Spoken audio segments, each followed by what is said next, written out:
Cerita ini fakta atau fiksi? Silakan putuskan sendiri.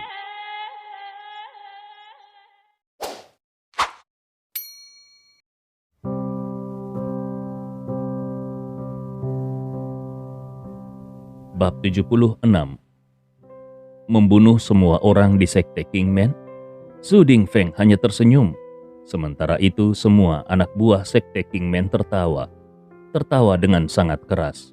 Apakah pemuda ini tahu ada berapa banyak orang kuat yang ada di sekte Kingman? Jangankan seorang master seni bela diri ada di sini. Bahkan kalaupun ada beberapa master seni bela diri yang datang, mereka mungkin tetap tidak bisa menggerakkan sekte Kingman. Salah satu anak buah sekte Kingman bahkan menunjuk ke arah Gustav yang sudah mendarat dan mencibir. "Apa-apaan kau? Kau sungguh berani bergerak terhadap sekte Kingman kami?" Dia melakukannya karena ingin menunjukkan kehebatannya di depan Su Dingfeng. Menurutnya, kalau dia bisa membunuh Gustav, mungkin saja Su Dingfeng akan menghadiahinya dengan sesuatu yang besar. Dia pun mengerahkan kekuatan kakinya, lalu seluruh badannya berlari dengan cepat seperti citah dan harimau yang turun gunung. Dalam sekejap, dia sudah tiba tepat di depan Gustav. Kedua tinjunya menyimpan tenaga, dan sebuah pukulan pun langsung menghantam wajah Gustav. Kekuatan pukulan ini sangat kuat. Kalau pukulan itu tepat mengenai Gustav, maka Gustav pasti akan mati. Sebagai anak buah dari sekte Kingman, tentu saja dia memiliki kekuatan yang besar. Senyum kejam pun muncul di bibir pria itu.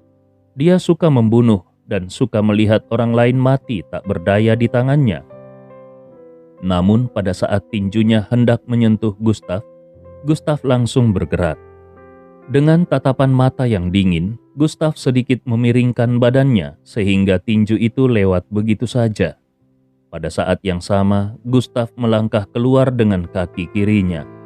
Dia menekuk lututnya dan menabrak langsung ke perut bagian bawah pria itu. Terdengar suara bertabrakan yang keras. Pria itu merasakan sakit yang sangat tajam menyebar ke seluruh tubuhnya, dan semua organ dalam tubuhnya seolah tersapu oleh suatu kekuatan. Dia tidak bisa menahan lebih lama lagi dan akhirnya memuntahkan seteguk darah. Tapi semua ini belum berakhir.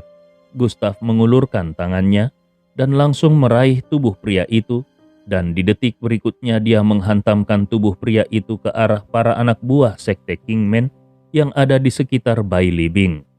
Hantaman itu membawa kekuatan untuk menyapu banyak anak buah sekte Kingman. Kekuatannya tak terkalahkan. Dalam sekejap mata, para antek sekte Kingman yang berada di sekitar Bai Libing semuanya jatuh ke tanah dan mereka berguling-guling kesakitan. 3 detik. Seluruh proses itu hanya memakan waktu 3 detik. Sebagian besar antek-antek sekte Kingman yang ada di ruangan itu telah kehilangan kemampuan tempur mereka. Mengerikan bukan? Mulut Bai Libing terbuka dan matanya yang indah terlihat penuh dengan keterkejutan. Karena kelahirannya, dia telah berhubungan dengan seni bela diri sejak dia masih kecil. Dan ketika dia dewasa, dia pun memilih menjadi petugas polisi khusus. Jadi, tidak ada orang yang lebih banyak berbicara tentang pertarungan daripada dia. Dia menemukan bahwa setiap gerakan Gustav di depannya tadi sangat tajam dan halus. Gustav sama sekali sama seperti mesin pertempuran. Bagaimana bisa ada orang yang begitu mengerikan di kota Agoru ini? Dia hanya tahu bahwa Gustav adalah sampah keluarga Ye yang jatuh ke danau Dongqian 5 tahun yang lalu. Tetapi hanya dalam kurun waktu 5 tahun, bagaimana mungkin sepotong sampah bisa tumbuh ke titik yang begitu mengerikan? Bahkan kalaupun Gustav berlatih dan bertarung setiap hari, tetap saja itu tidak mungkin. Tiba-tiba terdengar suara tepuk tangan yang meriah. Su Dingfeng bertepuk tangan dan berjalan menuju Gustav sambil berkata, "Aku tidak menyangka akan ada orang kuat sepertimu di Agoru ini. Sepertinya aku masih harus ikut turun tangan." Dari pertempuran barusan, secara sepintas dia sudah melihat kalau kultivasi Gustav seharusnya berada di puncak kekuatan internal. Alam seni bela diri Tiongkok kuno dibagi menjadi kekuatan internal, kekuatan pencapaian kecil dari kekuatan internal, pencapaian besar kekuatan internal, puncak kekuatan internal, alam transformasi setengah langkah, dan master alam transformasi. Dan Su Dingfeng sendiri hanya satu alam lebih tinggi daripada Gustav, yaitu alam transformasi setengah langkah. Ini juga salah satu alasan kenapa dia menjadi pemimpin sekte Kingman. Di kota Agoru, dia hampir tak terkalahkan. Jadi dia sama sekali tidak menganggap penting sosok Gustav. Su Dingfeng membuka mulutnya dan berkata, "Hei, aku tidak peduli siapa kau, atau dari mana asalmu. Selama kau berlutut di depanku, aku akan." Namun sebelum dia selesai berbicara, dia menemukan kalau Gustav sudah bergerak sambil berseru, "Kau berbicara terlalu banyak omong kosong." Suara Gustav terdengar sangat dingin, seperti raungan dari dewa kematian. Su Dingfeng melihat Gustav berubah menjadi bayangan dan muncul di depannya dalam sekejap mata sambil meledakkan sebuah pukulan. Su Dingfeng tidak peduli tentang hal lain. Kekuatan Qi-nya langsung terbentuk, dan dia pun menghantamkan tinjunya sambil meraung marah. "Kau berani melawanku yang berada di atasmu? Dasar sampah, pergilah ke neraka." Terdengar suara benturan, dan kedua tinju mereka pun bertabrakan. Detik berikutnya, wajah percaya diri Su Dingfeng langsung berubah karena terdistorsi oleh rasa sakit. Rasa sakit ini bahkan terasa horor. Dia merasakan kekuatan yang sangat menakutkan mengalir ke lengannya, lalu semua tulangnya pun hancur. Seluruh lengannya diwarnai dengan daging dan darah, dan itu langsung dihancurkan.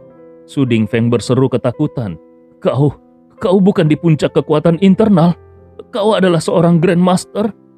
Kau..." Sebelum dia selesai berbicara, Gustav sudah menamparkan telapak tangannya ke kepala Su Dingfeng, dan seteguk darah pun keluar dari sudut mulut Su Dingfeng. Matanya terbuka lebar, seolah-olah dia baru saja melihat sesuatu yang mengerikan, dan tubuhnya jatuh ke tanah dengan keras. Ada keheningan total di tempat kejadian, dan Su Dingfeng benar-benar tewas. Gustav hanya menghela nafas dan berkata, "Sudah kubilang agar kau jangan terlalu banyak bicara." Setelah itu Gustav berjalan menuju Bai Libing dan bertanya, "Bagaimana keadaanmu? Apakah mereka menyakitimu?" Gustav menarik Bai Libing, dan kemudian dengan lembut memapahnya ke sofa yang tidak jauh dari situ. Bai Libing menggelengkan kepalanya. "Aku baik-baik saja. Ngomong-ngomong, bagaimana kau bisa sampai di sini?" Tanpa sadar, Bai Libing menekan tangannya ke kakinya. Gustav langsung menarik tangan Bai Libing dan berkata, "Jangan berpura-pura di depanku." Dengan cepat dia langsung merobek celana Bai Libing, dan dalam sekejap sepasang kaki ramping dan putih terlihat di depan mata Gustav. Wajah Bai Libing seperti apel merah, dan dia buru-buru mengambil kain untuk menutupi bagian bawah badannya. Dia berkata dengan marah, "Gustav, apa yang kau lakukan? Apakah kau akan mengambil kesempatan dalam kesempitan? Kau penjahat tercelah, percaya atau tidak?" Tiba-tiba suaranya berhenti. Itu karena dia merasakan tangan Gustav menekan kakinya, dan pada saat yang sama ada aliran panas yang terus bergerak di badannya. Dia bisa dengan jelas merasakan panas yang mengalir itu, dan rasa sakit di kakinya pun langsung berangsur-angsur berkurang. Kakinya yang tadinya tidak bisa digerakkan, tampaknya sudah disembuhkan. Mata indah Bai Libing penuh dengan keterkejutan dan kebingungan. Ini? Apa ini?" Dia tidak mengerti bagaimana Gustav bisa melakukannya. Benarkah masih ada keterampilan medis magis semacam ini di dunia ini? Dia benar-benar tidak pernah mendengar atau melihat hal-hal magis seperti itu sebelumnya. Aliran panas bahkan secara perlahan menembus tubuhnya, dan dia merasakan rasa nyaman yang belum pernah dirasakan sebelumnya. Saat ini Gustav berkata, "Cobalah untuk berjalan dengan kedua kakimu. Bagaimana rasanya?" Bai Libing mengangguk, dan dia berdiri dengan ragu-ragu. Namun dia tidak merasakan rasa sakit sedikit pun. Bai Libing langsung berseru, "Ini sangat bagus." Dia melompat dan sama sekali tidak merasakan sakit. Dia bahkan mengangkat kakinya untuk menendang. Namun begitu dia menendang, dia menyadari bahwa celananya telah sobek. Jadi dengan cepat dia menarik kembali kakinya yang ramping. Bai Libing berkata dengan penuh rasa terima kasih, "Gustav, terima kasih. Bagaimana kau bisa memiliki metode yang begitu ajaib untuk menyembuhkan? Kalau kau menjadi dokter, kau pasti..." Sebelum dia selesai berbicara, Gustav sudah berbalik dan pergi.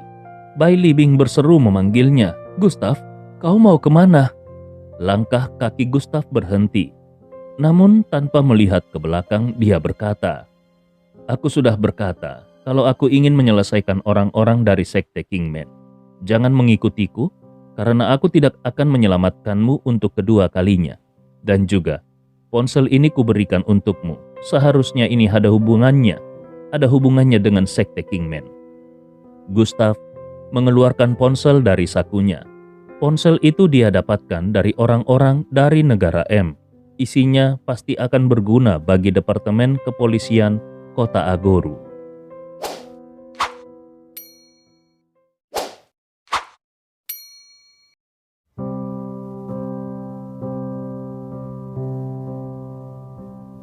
Bab 77. Bai Libing tanpa sadar mengambil ponsel yang dilemparkan oleh Gustav dan mengerutkan keningnya. Secara sekilas, dia bisa melihat kalau ponsel ini adalah ponsel khusus untuk mata-mata di negara M. Bahkan kalaupun ponsel ini tidak ada hubungannya dengan sekte Kingman, tetapi ponsel ini pasti penuh dengan beberapa dokumen rahasia negara. Dari mana Gustav mendapatkan ponsel ini? Namun dia mau tidak terlalu memikirkannya dan langsung berjalan ke pintu keluar. Dia harus segera melaporkannya ke markas. Bagaimanapun juga, masalah ini terlalu besar. Tadinya dia berpikir kalau di luar masih ada beberapa bawahan sekte Kingman. Tetapi ketika dia berjalan keluar, dia menemukan banyak mayat dingin yang tergeletak di tanah. Jumlahnya ada puluhan orang. Bai Libing bergumam sendiri. Orang-orang ini semuanya telah diselesaikan oleh Gustav. Lalu tanpa sadar, dia menutup mulutnya. Bahkan meskipun pekerjaannya membuatnya terbiasa melihat orang mati, tapi dia masih sedikit ketakutan ketika melihat pemandangan di depannya ini. Dia bahkan menemukan bahwa mayat-mayat ini memiliki tanda kematian yang sama, yaitu tanda berdarah di leher, seolah-olah seseorang telah menggorok tenggorokan mayat-mayat ini dengan pedang. Namun tadi dia sama sekali tidak melihat ada senjata di tangan Gustav. Tiba-tiba matanya menyipit dan dia melihat beberapa daun berlumuran darah. Bahkan ada beberapa daun yang tertanam di tanah beberapa sentimeter. Daun-daun itu seperti sepotong besi yang dipaku. Bai Libing bertanya-tanya, "Ini? Apakah dia menggunakan daun-daun ini untuk membunuh orang?" Meskipun Bai Libing tahu bahwa Gustav sangat kuat, namun tetap saja terlalu berlebihan untuk membunuh orang seperti ini. Dia bahkan tidak bisa membayangkan seperti apa rasa sakitnya, betapa putus asanya sekelompok orang-orang ini. Tiba-tiba terlintas dalam benaknya kalau sepertinya Su Dingfeng telah mengucapkan kata Grandmaster sebelum dia meninggal. Mungkinkah Gustav adalah Grandmaster seni bela diri? Apakah ada Grandmaster muda di Cina? Keraguan yang tak terhitung jumlahnya tertinggal di benak Bai Libing.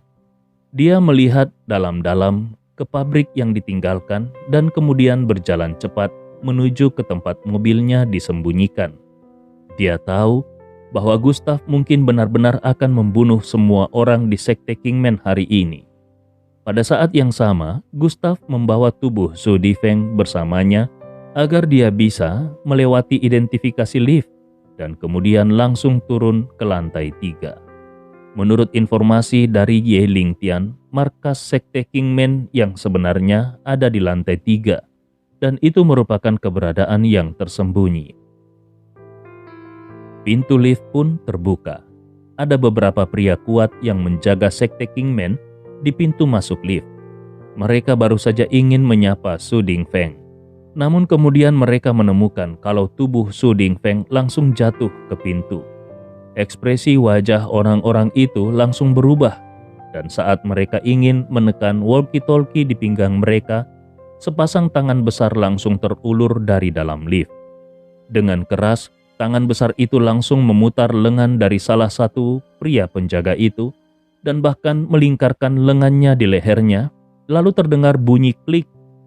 Dengan keras seluruh tubuh pria itu pun jatuh ke tanah dan pria itu benar-benar tewas seketika. Sisanya juga kehilangan kemampuan tempur mereka dalam sekejap. Kemudian Gustav berjalan masuk.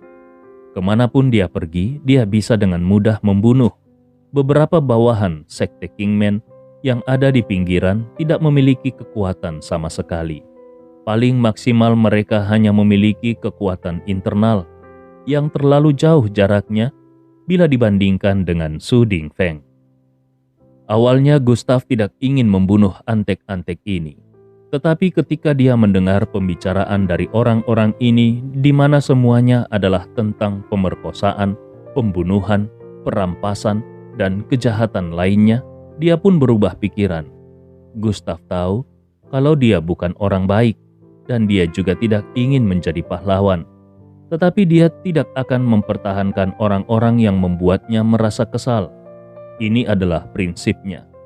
Tanpa disadari, setelan Armaninya sudah berlumuran darah dan penampilan Gustav seperti orang yang merangkak keluar dari lautan darah. Sementara itu, di bagian terdalam dari lantai 3 terdapat ruangan pemimpin Sekte Kingman. Ada 11 kursi di dalam ruangan itu. Ada 5 kursi di setiap sisi dan mereka duduk dengan 5 personel inti Sekte Kingman yang berbeda. Orang-orang ini juga merupakan master terkuat Sekte Kingman. Dan di atas kursi Taisi, duduk seorang lelaki tua dengan rambut abu-abu dan setelan jubah. Lelaki tua itu memiliki kumis yang pendek dan kaku. Sepasang mata coklatnya tenggelam ke dalam rongga, sehingga membuatnya tampak agung dari kejauhan. Tiba-tiba lelaki tua itu berbicara dan suaranya seperti bel kuno yang berbunyi dengan kuat. Aku baru saja menerima telepon bahwa sesuatu terjadi pada grup King He. Bukan hanya orang-orang kita yang mati, tetapi juga orang-orang dari negara M. Adapun penyebab insiden itu masih dalam penyelidikan. Aku memiliki firasat kalau seseorang akan melakukan sesuatu pada Sekte Kingman kita. Pria paruh baya yang duduk kedua di sebelah kanan berdiri dan berkata, "Tuan Master, Sekte Kingman kita sudah berakar di kota Agoru begitu lama, dan perlahan-lahan kita bisa memperluas kekuatan kita di provinsi Jiangnan. Siapa yang berani menggerakkan tangannya kepada kita? Sekte Kingman adalah ular lokal Agoru, dan mereka yang mencoba untuk melawan kita sudah mati." Seorang lelaki tua berjubah di sebelah kiri juga berdiri dan berkata, "Tuan Master, bawahan bersedia menerima perintah untuk menyelidiki. Apapun yang terjadi, aku pasti akan menemukan kekuatan di balik layar itu." Orang-orang lainnya juga berdiri dan mengungkapkan sikap mereka. Sebagian besar dari mereka menghina kekuatan di balik layar yang berani bermain-main dengan mereka. Bagaimanapun, Sekte Kingman telah berdiri di kota Agoru begitu lama. Polisi dan pasukan resmi saja tidak berani menyentuh mereka. Lalu siapa lagi yang berani melakukannya? Yang paling penting adalah master sekte mereka adalah Grandmaster seni bela diri. Tidak hanya itu, mereka juga memiliki 2 master yang berada di bawah level Grandmaster. Meskipun kedua master itu belum menyeberang ke level Grandmaster, tapi mereka jelas tidak bisa diremehkan. Tuan Master Sekte Kingman menghela nafas dan berkata, "Yang aku takutkan bukanlah kekuatan di Agoru. Yang aku takutkan adalah kekuatan yang lebih tinggi." Orang tua berjubah itu mengerutkan keningnya dan berkata dengan heran, "Tuan Master, itu tidak mungkin. Kota Agoru adalah tempat yang sangat kecil bila dibandingkan dengan tempat-tempat di atas. Siapa yang akan menyukai tempat ini?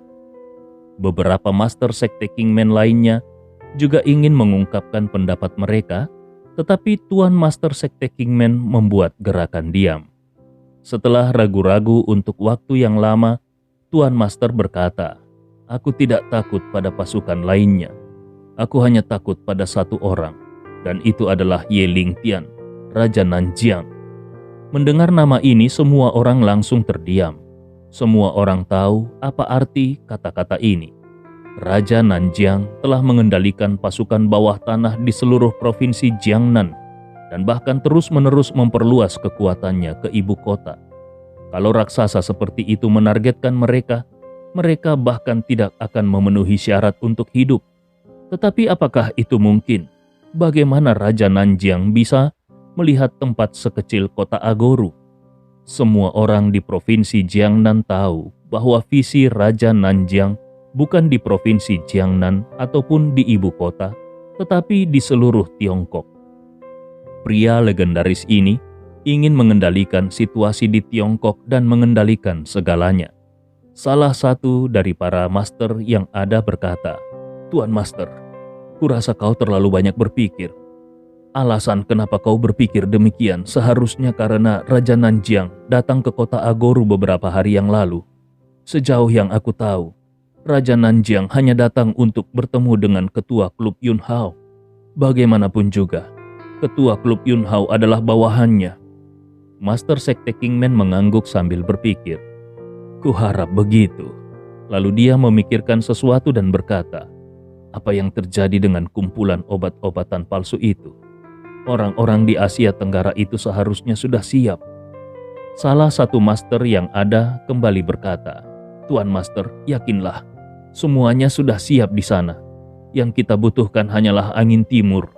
Selama obatnya dimasukkan ke kota Agoru, kita bukan hanya akan menghasilkan ratusan juta dolar, tetapi miliaran." Seluruh ruangan tertawa terbahak-bahak. Bahkan kalaupun mereka harus kehilangan grup King He, itu sama sekali tidak masalah. Karena selama proyek ini berhasil, maka Sekte Kingman akan menjadi penerima manfaat terbesar.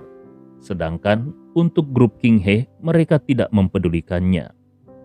Tepat ketika semua orang tenggelam dalam kegembiraan, terdengar suara ledakan keras yang menghancurkan bumi. Mereka melihat bahwa gerbang yang berada tidak jauh dari tempat mereka langsung terbelah menjadi beberapa bagian. Serbuk gergaji yang tak terhitung jumlahnya menembaki semua orang yang hadir, dan beberapa bahkan menembus dinding seperti anak panah. Siapa yang menyangka kalau ada orang yang berani mendobrak ruangan pemimpin dari Sekte Kingman? Orang itu pasti sudah bosan hidup dan mencari kematian.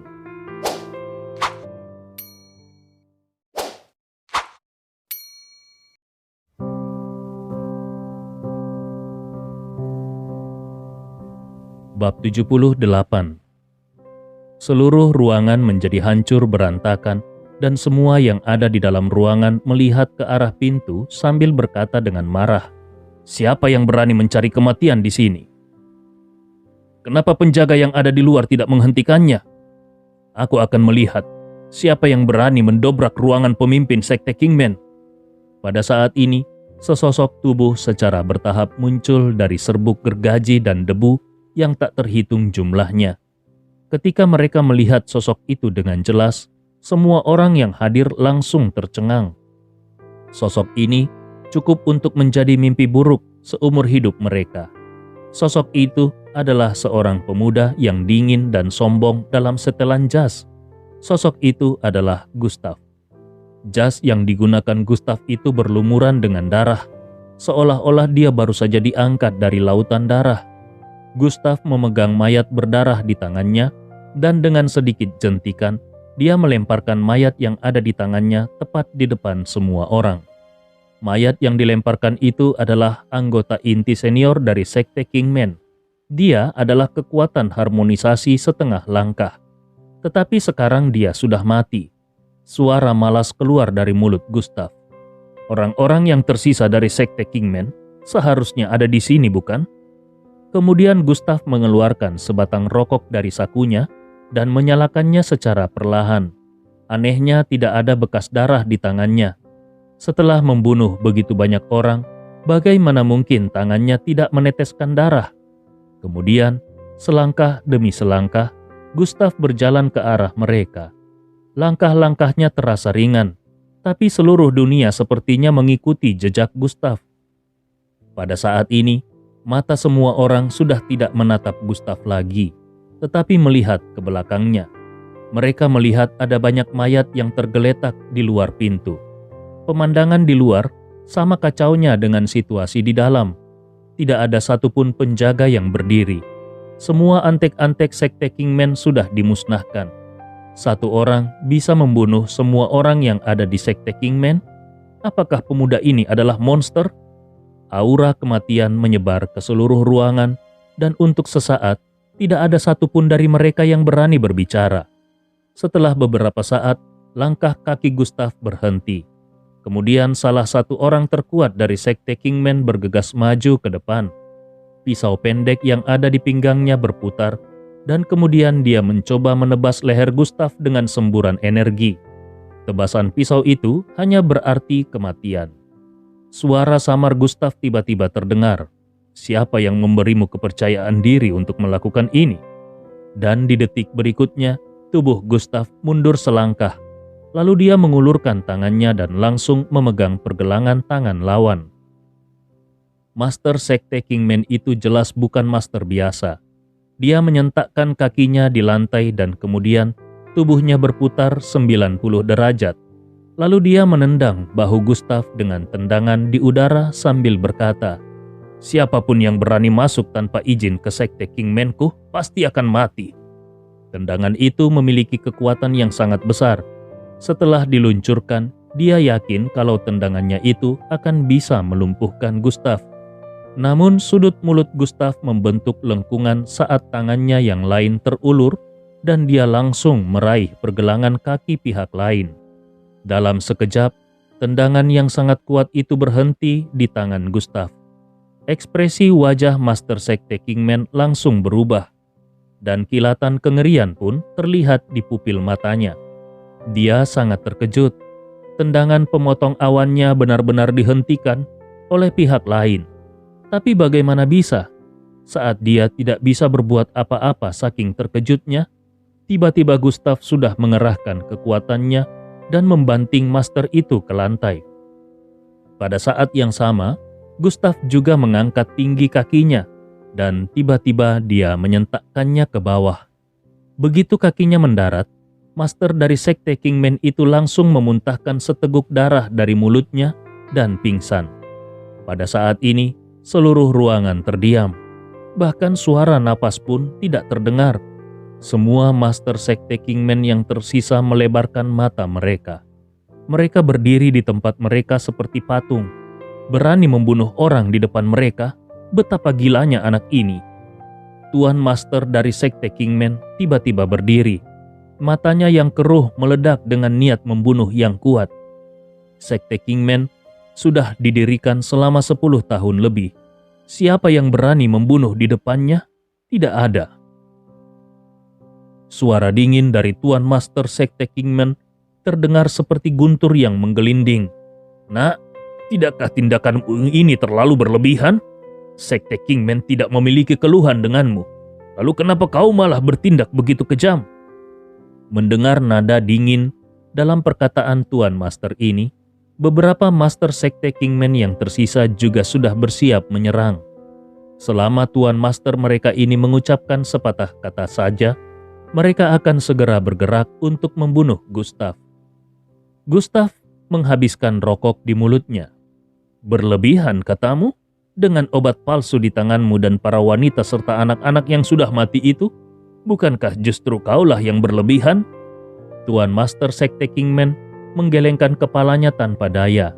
Dan ketika dia mendengar kalau sepertinya Gustav ada di sini untuk melakukan perbuatan kesatria, dia berkata, "Apakah kau pikir kau sudah hebat? Hanya karena kau adalah seorang seniman bela diri? Dunia ini tidak sesederhana yang kau pikirkan. Dan yang mengendalikan kekuatan adalah raja. Kalau kau datang ke Sekte Kingman untuk menegakkan keadilan, maka kau sudah datang ke tempat yang salah. Sekte Kingman juga disebut sebagai pintu kematian. Semua orang yang masuk ke sini akan mati. Tapi kupikir, kau memiliki kekuatan yang bagus. Selama kau bersedia bergabung dengan Sekte Kingman, aku bersedia melupakan apa yang sudah terjadi. Tidak hanya itu, aku juga bersedia menyiapkan kursi untukmu di ruangan ini. Mendengar perkataan ini, beberapa master yang ada di sekitar Tuan Master terlihat tidak senang.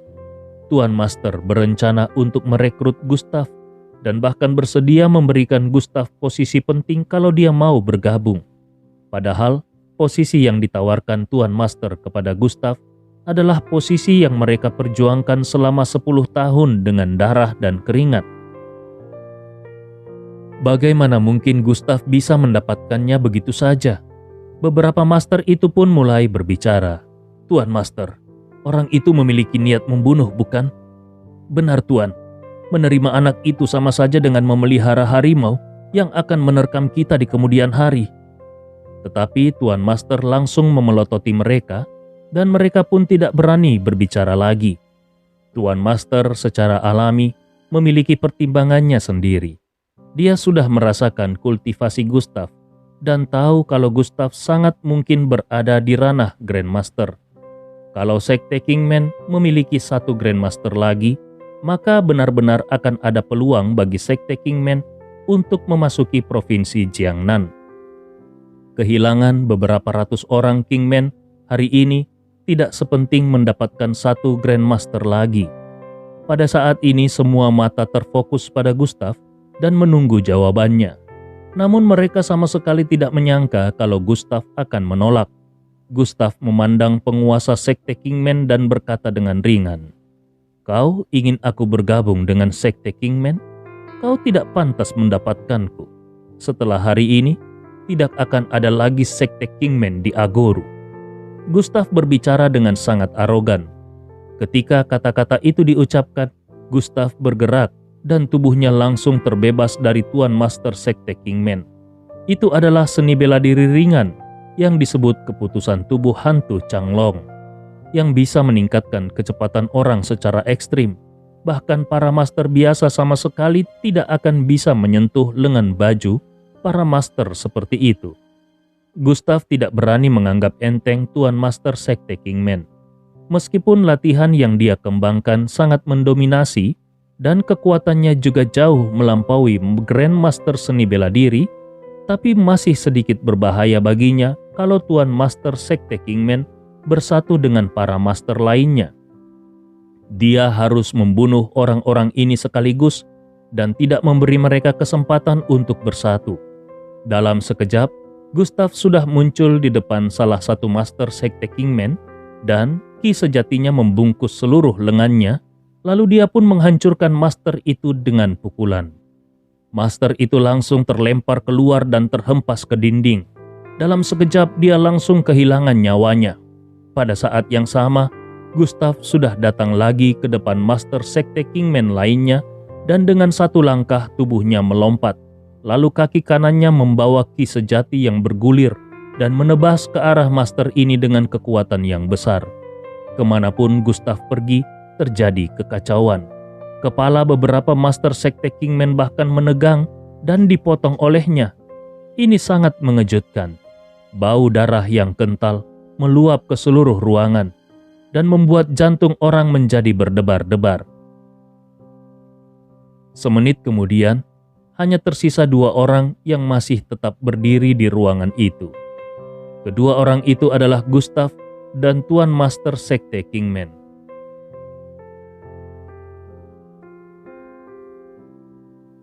Pada saat ini tatapan mata Tuan Master Sekte Kingman hanya dipenuhi dengan kengerian dan keterkejutan yang tidak ada habisnya. Bukannya dia tidak ingin bergerak, tapi tidak ada gunanya dia bergerak. Metode Gustav sangat kasar, dan setiap gerakan Gustav adalah gerakan mematikan yang mengambil nyawa orang lain. Gustav bergegas ke kerumunan seperti sebuah mesin pembunuh. Bagaimana caranya dia bisa bergerak? Yang lebih penting lagi adalah dia sama sekali tidak bisa memahami langkah Gustav. Seolah-olah ada bayangan yang tak terhitung jumlahnya yang telah muncul di tempat yang sama. Banyak Master Sekte Kingman yang berpikir bahwa bayangan itu adalah Gustav sendiri. Jadi mereka mencoba untuk memotongnya dengan satu gerakan, tetapi mereka gagal. Jadi apa yang harus dia lakukan sekarang? Berkelahi satu sama lain?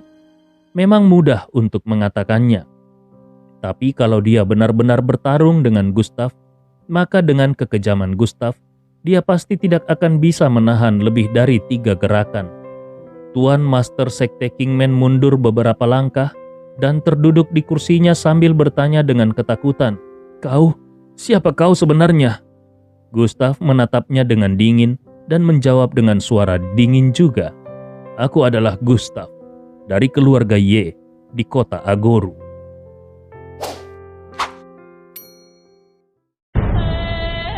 Cerita ini fakta atau fiksi? Silakan putuskan sendiri.